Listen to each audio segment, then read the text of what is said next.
Hey, what up guys, it's Steven with the Portuguese Brothers here for another lifting vlog for you. So we're going to start it off right with a row and a thruster Metcon. And the thrusters were at 95 pounds and the scheme was 21, 18, 15, 12, 9. And you would row 21 calories, then you would do 21 thrusters. You would row 18 calories and then do 18 thrusters, vice versa, all the way down to 9 reps. And so the overall goal here is to basically, in my mind, to practice on the level of an open workout where you would somewhat pace yourself enough to where the last, either 12 or 9 rounds is pretty grueling, because you need to learn how to build that lactic threshold, because that's what the open is pretty much about. Tends to be shorter intervals at a high rate, so basically almost like a sprint, if you would say.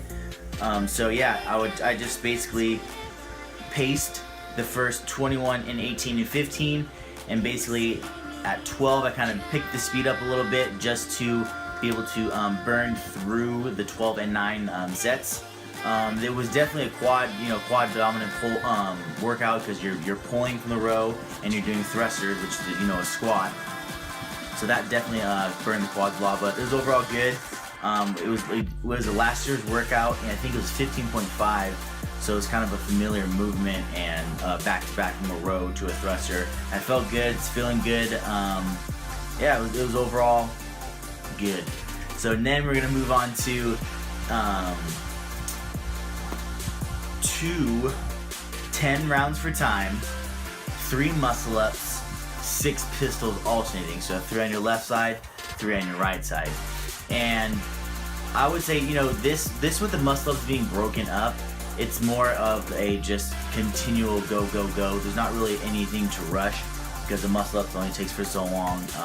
But once you do fail at muscle ups, it's hard to get it back. It's one of those movements that, if you fatigue so much that you're literally just gonna have to stop and wait around for your lactic threshold to go down, your muscles to recover. Because not really as like a cardio based workout, it's more muscular fatigue, since you are doing single leg pistol squats and you're doing muscle ups. So that's more of a muscular fatigue more than a respiratory like the previous Metcon we did. So this one was overall pretty good. I do have some limitations in my ankles, so I did use like a little black half-inch padded brick just to be safe, so I wouldn't hurt my knee or wouldn't cause injury at that point. Because I would definitely put on my my weightlifting shoes, because they do have a heel that makes it that much easier and it's that much more proficient. So this one was overall, it was just another workout to get through. It wasn't too burny. Maybe the last couple of muscle ups were the hardest part about it, just because my left shoulder seems to fatigue more than my right does, just because my right shoulder is my dominant, so that's why maybe this one does. You can see in the video, this one pulls over and this one hitches late every time, basically towards the end. So that's something I need to work on after reviewing yourself on video. So it's always good to see yourself and watch yourself or record yourself. So yeah, after that we went into 5 rounds for time. It was 10 kettlebell swings, but they're Russian style, so it's basically only eye level. However, it was double kettlebell swings, so it made it that much harder to isolate each shoulder in its socket, and then basically having a free fall back down and being able to control and guide it, which was a pretty advanced movement, just for dealing with the dual weight section. So you go 10 kettlebell swings, then you go 300-meter run, back to the 10 double Russian kettlebell swings, and then 30 dubs, and you repeat that cycle 5 times. So you go 10 kettlebell swings, 300-meter run, 10 kettlebell swings, 30 dubs, repeat, and then at the final you're done. I would say this one was probably the harder one for the day, just because I haven't been used to doing a double kettlebell swing. The singles are fine. It's basically it's more of a compound movement, so you have 2 shoulders moving into it, and your elbows and your hips and everything. But just isolating the 2, almost like free floating movement in a way, it's just harder to control and stabilize your shoulders with that amount of weight, at 53 pounds I believe it was. Other than that, the run, is alright. I mean, the run's a run. You're gonna have to not sprint it, but not jog it. So it's just to keep that heart going pretty good.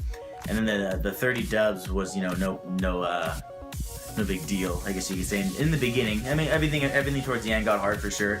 But I would say the real the real struggle of the workout was just the double kettlebell swings, and that's just because of, you know, lack of me even doing that movement in general. I normally only do to stick to single kettlebell swings. So other than that, it was overall pretty good. It was a longer workout today, since after the first one, it did ask you to you know, take a decent amount of break and rest to recover and to actually be able to perform the next 2 Metcons or AMRAPs or whatever they were going to be. So it was overall good. Like I said, I can't complain. You just gotta, it's a daily grind, like I always say in these videos. Just gotta keep working. You know, some days like that, like today, it was a good day, and I didn't have any, you know, pitfalls, downfalls. I didn't have any, you know, like bad thoughts like, wow, that was heavy, or this sucked or whatnot. It was just, you know, get through it. It was all good, and it's more like a move day. You know, just keep pushing, keep pushing, keep pushing. Nothing too complex, minus the muscle ups, but once you get that, it's a wrap in the bag. So yeah, overall good day, and we will see you later, guys.